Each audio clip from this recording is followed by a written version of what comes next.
Nehanda Radio had interesting coverage of Forbes' latest list, the 2014 list of African leaders. Coming in at number 9 is Robert Mugabe. His estimated net worth is supposedly around $10 million. That was a little surprising to me. I thought that with all the theft that he has had in his country, that he would have had a bigger stake and was worth more than that. But we'll see. It might have discounts on things like his wife's PhD that only took her 2 months. And next coming in is Idriss Deby. And he's been ruling Chad for the past 23 years. He's estimated to be worth $50 million. Coming in next is Goodluck Jonathan.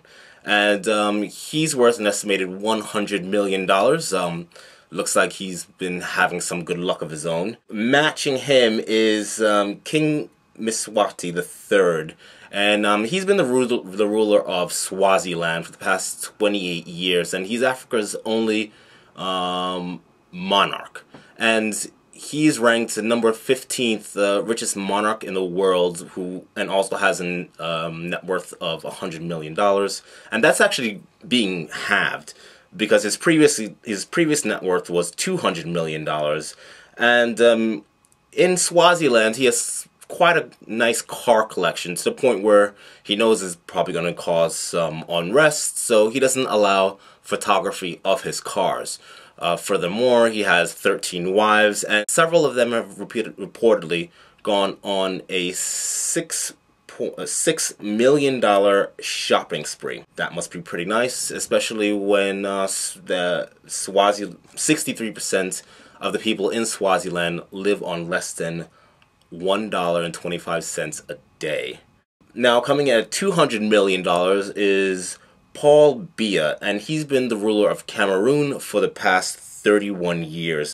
He's not known for improving the economy of his country or uplifting his people. What he's most known for is the leader that takes one of the most expensive vacations in the world.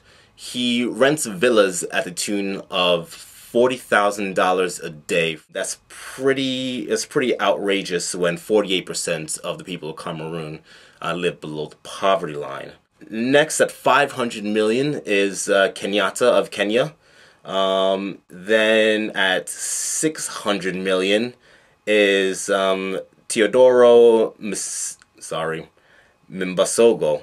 And he's been the leader of Equatorial Guinea for the past 34 years. And he's worth a cool $600 million. $600 million. The U.S. Department also confiscated $70 million of that from his son. Whether that's also being calculated into the 600, I am not quite sure. But that is, I mean, that is astounding. Equatorial Guinea is the second richest country in Africa, yet most of its population lives below the poverty line. His $600 million net worth is basically the economy of Equatorial Guinea. And at $20 billion, you have Jose Eduardo dos Santos, the leader of Angola. 70% of Angolans live on less than $2 a day. 70% of Angolans, $2 a day. And this man is worth $20 billion. His daughter is also listed as one of the richest black women in the world, and sits on the boards of several African and European companies, especially those in Portugal. Her net worth alone is about $3.8 billion. So it's quite an astounding list. But one of the things that struck me was you have all these leaders who've been around for so long. 34 years for Eduardo dos Santos. You have 34 years for Mbasogo of Equatorial Guinea. 31 years for Paul Biya. I mean, when you're that rich and you're the leader of a country and you've been in power for that long, aren't you a king?